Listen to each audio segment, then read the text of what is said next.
റോഡിന്റെ ശോച്യാവസ്ഥ കാരണം കടുത്ത യാത്രാ ദുരിതം നേരിടുകയാണ് കണ്ണൂർ കരിവള്ളൂർ വലിയ പൊയിൽ പുത്തൂർ മേഖലയിലുള്ളവർ.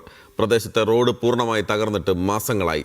റോഡിന്റെ നവീകരണത്തിനുള്ള ഒരു നടപടിയും അധികൃതരുടെ ഭാഗത്തുനിന്ന് ഇതുവരെ ഉണ്ടായിട്ടില്ല.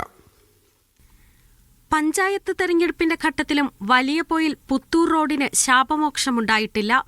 നാട്ടിലെ ഒട്ടുമിക്ക റോഡുകളുടെയും നവീകരണം തെരഞ്ഞെടുപ്പിനോടനുബന്ധിച്ച് നടന്നെങ്കിലും ഈ മേഖലയിലുള്ളവർക്ക് അങ്ങനെ ഒരു ഗുണവും ലഭിച്ചിട്ടില്ല. പൊട്ടിപ്പൊളിഞ്ഞു കിടക്കുന്ന റോഡിലൂടെ കാൽനട പോലും അസാധ്യമാണെന്ന് പറഞ്ഞാൽ ഒട്ടും അതിശയോക്തിയല്ല. പുത്തൂർ വലിയ പൊയിൽ റോഡ് തകർന്നിട്ട് മാസങ്ങളായി. ജില്ലകൾ റോഡിലാകെ ഇടകിത്തെറിച്ച് ജനങ്ങൾക്ക് കാൽനട യാത്ര പോലും ചെയ്യാൻ ബുദ്ധിമുട്ടുകയാണ്. ഇരുചക്ര വാഹനങ്ങൾ വീഴുന്നത് പതിവ് കാഴ്ചയാണ്. സമാനമായി തന്നെ കരിവള്ളൂരിന്റെ ഹൃദയഭാഗത്തുള്ള മണക്കാട് പലിയേരി റോഡും ഇതേ അവസ്ഥയാണുള്ളത്. ടാറിളകിയ റോഡിലൂടെ ഇരുചക്ര വാഹനങ്ങൾ അപകടത്തിൽപ്പെടുന്നത് പതിവാണ്. കാലവർഷത്തിന് തൊട്ടുമുൻപ് അറ്റകുറ്റപ്പണി നടത്തുന്ന പതിവ് രീതി ഇത്തവണയും ഉണ്ടാകണമെന്നാണ് നാട്ടുകാർ പറയുന്നത്.